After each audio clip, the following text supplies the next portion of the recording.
Pelicans 0-2 in the boogie-less era. Might as well be 0-20. There's a lot more games left, Jim. If they lost to Sacramento 114, 103. They didn't just lose. They didn't just lose? No, they didn't just lose. I mean, here's some numbers for you. Second chance points, 0. That's not good. That's not good. That's not good. Nearly impossible, That's one way to first of put all. it. That's one way to put it, dude. That's not swell. Sacramento is 4-20 on the road against teams in the West, and they're 2-0 against the New Orleans Pelicans. That means they're two. I mean, I went to Shaw, but I can figure this one out. They are 2-20. 2-20 against everyone else in the West on the road, except the New Orleans Pelicans. Well, to talk more about the Pelicans, as we heard, it's so sad to hear that now. Will Guillory, NOLA.com, the Times-Picayune, and I mean, Boogie says hello to you as he can't even walk. Will, this is sad, a sad sounder that we're going to keep playing every Wednesday when you come on. I'm sorry. Yeah, I know it's kind of sad now, right? I guess we got to keep rolling with it, or should we come up with a new one? What do you guys think? No. You got to. That's the. Gotta do it. Was a wheel. It's hard to beat that. Got to do it. But Will, obviously a whirlwind for the Pelicans over the last, say, 5 days or so. Let's just start with last night's game. They go down 0-2 without Boogie. They go down to the, I would basically say, hapless Sacramento Kings at home. They lose 114-103. Will, just kind of take us through that game. Just what did not work for the Pelicans last night. Yeah, I think obviously, there's still a mental aspect to this with the Pelicans where they're still just getting over the fact that they lost DeMarcus, not only the player, everything he did for the team on the court with his, his presence in the paint, the way he created shots and all that stuff, but just I think the emotional side is as well, just the everything he brought with the way he talked on his team, the toughness, just the every time, they would kind of get into one of these funks, he would be the guy on the bench yelling at everybody to kind of get their head back in the game. But I think at this point they're still recovering. And on the court, it's tough right now for Anthony Davis and Drew Holiday to kind of continue playing at the level they were without DeMarcus out there kind of drawing that attention from defenses. And you're seeing teams are forcing the ball out of those two guys' hands and forcing the other guys on the Pelicans to beat them, and it's just not working out at this point. Those other guys play well, but they're going to need more from Anthony and Drew moving forward, or you're going to continue seeing bad losses like last night. And I mean, it's getting really bad right now. I don't know how they're going to get out of this, but they're going to have to if they want to stay in this playoff race. Will, they look like a bunch of pouty kids that their mom's out of town for the next 2 months. And what an analogy. That's what they look like last night. I'm serious. They're like, okay, we got to go on the floor. It's time to play. I mean, really, they're just kind of walking around with no purpose, and they're not playing basketball. I mean, they find things to do right. They get aggressive. They go inside. They score. They go on a couple runs, and then they go right back to just jacking up threes and not rebounding. Yeah, and I think one of the most frustrating aspects of last night was just like you said, the effort last night was just lacking. It was a lack of belief. You could just see it throughout the game, on the way the guys are playing. And there was never a feeling. Like you said, there was a few times where they cut into the Sacramento lead.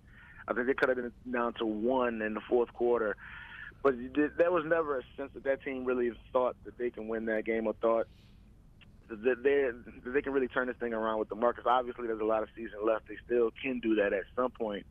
But as of right now, I mean, they just got to get their own stuff together, even more than figuring out how to replace DeMarcus or replace his production. They just got to get that locker room in order and kind of realize that they got a whole lot of season left.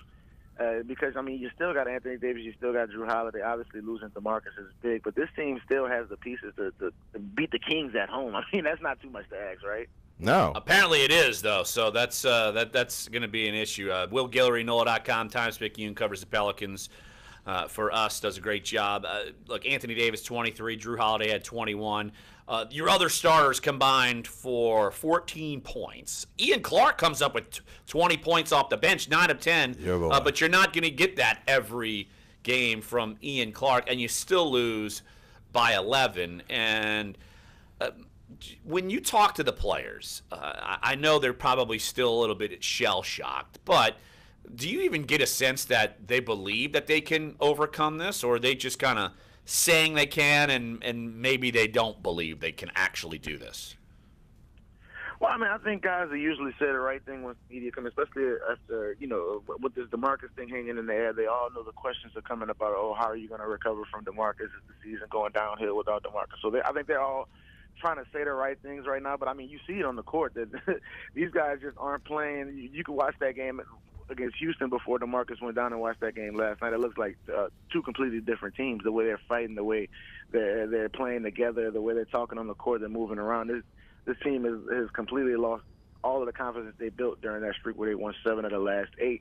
Now, again, if you win a couple games, maybe this comes back. But I think this team has to just start playing harder. They have to start just find that energy, find whatever they can to start playing with. And I think it has to start with Anthony. I mean, if we have this conversation, we have to have an honest conversation about Anthony. Last night had one of his worst games of the season. I think he was uninvolved. He was kind of just aloof the entire night. I think who knows what that's about. Maybe he can get over it after a while, but I think it has to start with him on both ends of the court. Obviously, you're asking of a guy to carry the team the way he did in the past, but if this team's going to turn this thing around, it has to start with him, and he can't be the guy kind of loafing around, jogging up the court, because that affects everybody else, and you saw it last night.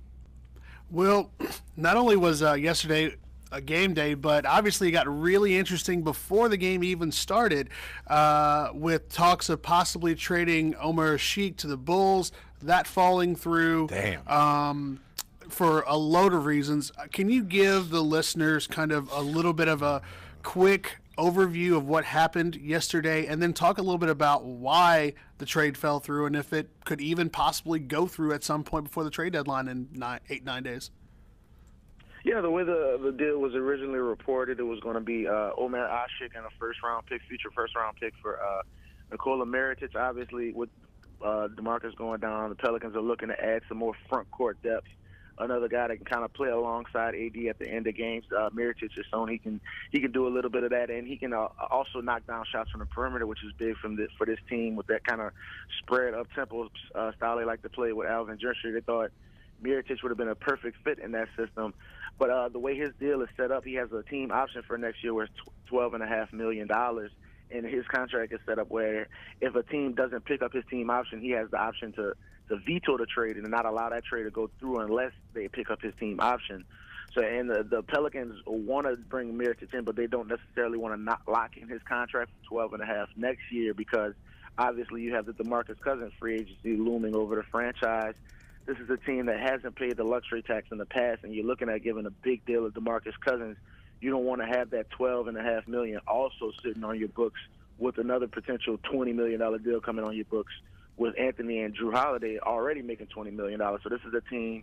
This is kind of the issue with small market teams around the NBA, where you want to add talent, you have a superstar like Anthony Davis, you want to give him the pieces, but it's tough when you don't necessarily want to pay that luxury tax. You want to bring in as much money as possible to make the franchise profitable, but also you want to put the pieces around Anthony, like I said. So at this point, I would say it doesn't look great for this deal just because Mirotic has made it clear that anywhere he goes, he wants his $12.5 million locked in for next year. So I don't think the trade will happen as is at this point, but I do think the Pelicans will continue to stay aggressive. They want to get that Ashik deal off of their books, and they want to have cap space available so they can pay DeMarcus next year. But it seems like they're asking a lot to say, we want to get rid of Ashik, we want to bring in a player that can help us immediately, and we also want to have cap space so we don't go over a luxury tax next season. I think it's a lot to ask, but that's what they're shooting for as of right now. Why would anybody want that cat, Will? I mean, the guy comes in. He looked like he was gassed after the first 4 minutes he was in the game. He played 24 minutes. He could barely get up the floor. He goes to shoot a free throw. He can't even hit the front rim. I mean, why? You're trying to trade this. When you take on Ashik, it's not about necessarily taking on Ashik. It's about I'll take Ashik so I can get the first-round pick from you. That's why the first-round pick has to be attached pretty much to any Ashik deal because teams will say, well, I'll take on the Ashik deal. Next year is the last year where it's fully guaranteed, and then 2019 you can buy him out for $3 million. So teams will say, hey, I'll take on Ashik. He'll basically be an expiring contract next year, and I'll do that so I can get a first-round pick. So, that's the position the Pelicans are in where they have to kind of sell off their bad contracts by attaching first round picks, which is again, this is this ongoing cycle because you traded a first round pick to get Ashik, but now you got to attach a first round pick to him just to get him off the roster. So again, it's this ongoing cycle with this franchise and the way they've kind of dealt with free agency and trades in the past, and it's coming back to bite them now. And when you lose a guy like DeMarcus Cousins, those past mistakes stand out even more. Well, if they want to sell him, here's a tip: keep him on the bench, because no one's going to want him if they see him on the floor. The guy, I mean, seriously, I mean, he looked like. But Jim, you're not trading for. I understand what you get. No, I understand what Will's saying. I understand what Will's saying, and it makes complete sense. But this guy does not belong on an NBA floor at not 1 minute, not 2 minutes, nothing. Well, they've tried not to, but now Boogie's out. I mean, he played 24 minutes. They didn't try very hard. Well, he wasn't playing at all when Boogie was there. I mean, you can't have these guys playing. I'm bitter. You are bitter. Jeez. Will Guillory, you know what I got? Times McHugh Pelicans beat right. Sorry, Will. He's like your version of, to me, of Brandon Cooks. Except he's not little. He's not little. He's not little. He's definitely not little. But look, right now, Pelicans 27 and 23. They've lost 2 in a row. They are in the 7th spot, but the Clippers are selling, seemingly, even though I know they've gotten some firepower from the Pistons in the Blake Griffin deal. But, Will, and you kind of echoed what I was thinking, the fact that the Clippers are making all these moves, could it be a saving grace for the Pelicans to remain in this playoff hunt? Yeah, absolutely. I mean, I think at this point, that's the way you kind of have to take it, especially considering rumors came out right after the Blake deal that the Clippers are also looking to unload DeAndre Jordan and Lou Williams. He's probably their second and third best players before the Blake deal. So I think it's a kind of a shocking thing to kind of see a team that's right there for the AC just sell off all their star players and just say, hey, we don't want to make the playoffs. We'd rather just add pieces and build for the future. So if the Clippers aren't really going to be in it, I mean, that's still right there. I think they currently sit at number 8 right now. But if they end up dealing Lou Williams and DeAndre Jordan, I don't think there's really much competition left for the Pelicans in that race for the 8th seed in the West. So I think that's a saving grace. But, again, if you're losing games at home to the Kings, I mean, who knows where this thing is headed now. And then the Pelicans have back-to-back this weekend at OKC, at Minnesota. You got to think that's going to be a tough one for a team that's limited on the bench.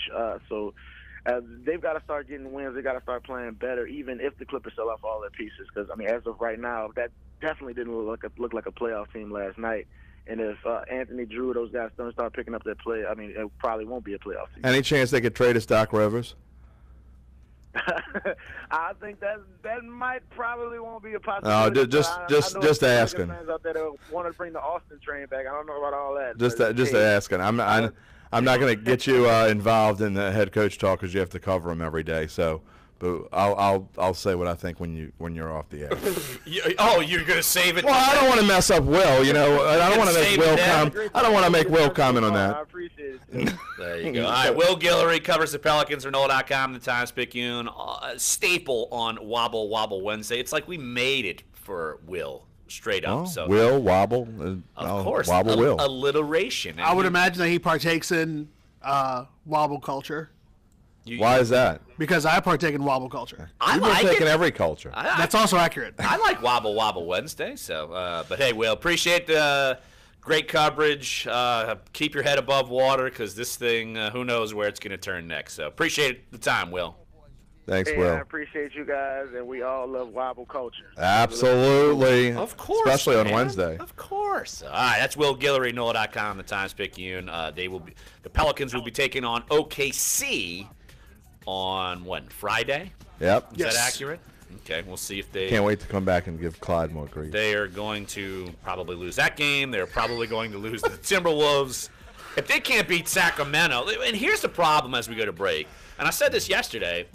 They weren't playing a bucket of great defense originally. They were outscoring people. Now that they can't even outscore the Kings... They're in big trouble. Awful defense. They're in big trouble. Almost zero defense. All right, so let's take a break right here. When we get back, we will have more interesting conversation. Don't forget, around 11:30, former Saints tackle, Super Bowl champion, Pro Bowler Jermon Bushrod is going to join the show. When's the Ennis thing coming on? It will come hour number 2. We will have Media Wars. So we'll touch on all that. down the road here on Sports 1280, NOLA.com, the iHeartRadio app. Jim Derry's in for Jeff. Clyde's here as always. I'm here. We're all Dunc Holder.